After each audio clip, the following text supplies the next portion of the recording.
Now, the Made in India, it's a slogan promoted by the country's relatively new Prime Minister, Narendra Modi. He's been in power for almost a year now, in fact, and the economic effects are already being felt. Inflation has been curbed from 10% to nearly 5%. The stock market has gone over the 8,000 points mark for the first time, and growth has jumped by 1 point. Well, our correspondents in India analyse for us the success of the man who calls himself India's CEO.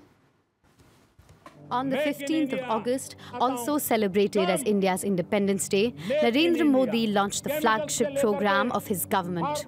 Paper ho ya plastic, come, make in India. Make in India, the three magic words chanted by some of the biggest CEOs of the country in an enticing promotional clip. Make in India is a new national program designed to bring foreign capital to India. It aims to transform the country into a global manufacturing hub. Its launch is accompanied by a slick communication campaign that paints hopeful pictures of an era when the Indian lion will dominate the global economy. So how big is the Make in India program?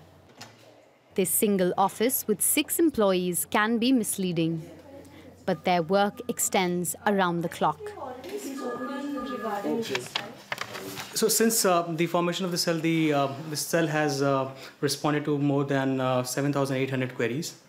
So a lot of queries related to regulatory understandings, land requirement, policy understanding, information requests, B2B questions such as joint venture requests. They respond to queries and organize meetings, like with this Japanese industrialist who is interested in making rickshaws for the Indian market. Businessmen like him rely on the Make in India office to help accelerate negotiations. Localizing battery and charger and chassis, tying up with the local manufacturer. In 3 to 4 months' time from now, we can start our operation and start our distribution of our products. And yeah, I can see the great future of our products in India. Analysts at the World Bank predict that the Indian economy's growth will surpass China's by 2017. But at the moment, industries contribute to only 17% of the GDP. Meanwhile, 600 million people are still involved in agriculture. But for seed giants like the French company Limagrain, this is reason enough to make further inroads into the Indian economy despite the obstacles. And we could be sure to have enough water at the end of the picture. It's pretty hard to work every day in India since everything is complex. Access to energy, to water, regulations, general administration, it's very complicated. This is a federal country with different laws in every state. But these are the problems that the Indian Prime Minister has promised to solve. In order to attract foreign capital, he wants to modernize infrastructure and create technology parks that enable knowledge sharing and exchange, like the one Limagrain joined a year ago. In practice, today, we're trying to define the project and our intentions. After 9 months, we cannot really say that we have tangible evidence to show, but in any case, we feel that there is a general awareness and a will to act. Modi wants to adopt the Chinese model for industrialization, but the international and domestic situation is not always favorable. India lacks infrastructure, and competition from other developing countries is fierce.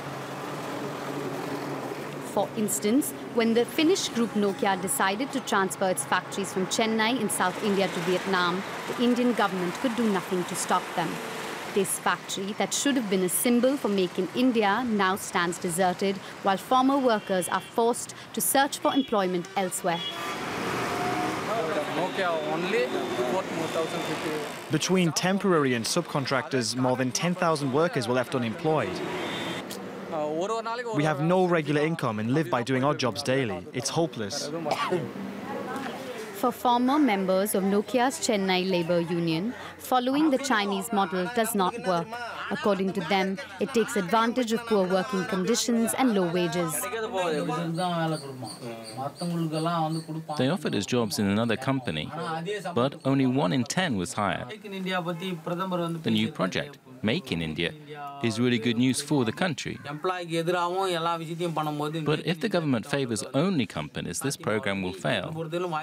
He must guarantee the rights of Indian workers.